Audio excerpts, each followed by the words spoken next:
ಪ್ರತಿನಿತ್ಯ ಬೆಳಗ್ಗೆ ಹಾಗೂ ಸಂಜೆ ಉತ್ತರಾಭಿಮುಖ ಮೊದಲು ಈ ಮಂತ್ರವನ್ನ, ನಾನು ಹೇಳಿದ ಮಂತ್ರವನ್ನ 11 ಬಾರಿ ಜಪಿಸಬೇಕು. ಈ ಮಂತ್ರಗಳೆಲ್ಲ ವೈಖಾರಿ ರೂಪದಲ್ಲಿ, ಅಂದ್ರೆ ಸ್ವಲ್ಪ ಜೋರಾಗಿ ಹೇಳ್ಕೊಂಡ್ರೆ ಬಹಳ ಒಳ್ಳೆಯದು. ಸೊ ಈ ಮಂತ್ರ ಯಾವ ರೀತಿ ಬರುತ್ತೆ ಅಂದ್ರೆ ಓಂ ಶ್ರೀ ಮಹಾಗಣಪತಿಯೇ ನಮಃ ಅಂತ ಬರುತ್ತೆ. ಇದು 11 ಬಾರಿ ಮಾಡ್ಕೋಬೇಕು. ಓಂ ತ್ರಯಂಬಕಂ ಯಜಾಮಹೇ ಸುಗಂಧಿಂ ಪುಷ್ಟಿವರ್ಧನಂ ಉರ್ವಾರುಕಮೇ ಬಂಧನಾನ್ ಮೃತ್ಯೋರ್ಮುಕ್ಷೀಯಮಾಮೃತಾತ್.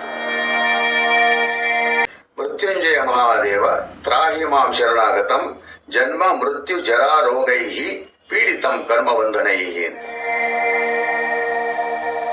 ಏನಾಗುತ್ತೆ ಅಂದ್ರೆ ನಿಮ್ಗೆ ಅದರದ್ದು ಎನರ್ಜೀಸು ಅಕ್ಯುಮುಲೇಟ್ ಆಗ್ತಾ ಬರುತ್ತೆ. ಬ್ಯಾಂಕ್ ಅಲ್ಲಿ ನಾವು ಸೇವಿಂಗ್ಸ್ ಬ್ಯಾಂಕ್ ಅಕೌಂಟ್ ಹಾಕ್ದಂಗೆ ಇದೆಲ್ಲ ಈ ಮಂತ್ರದ ಪವರು ನಿಮ್ಮಲ್ಲಿ ಸೇರ್ಕೊಳ್ತಾ ಬರುತ್ತೆ.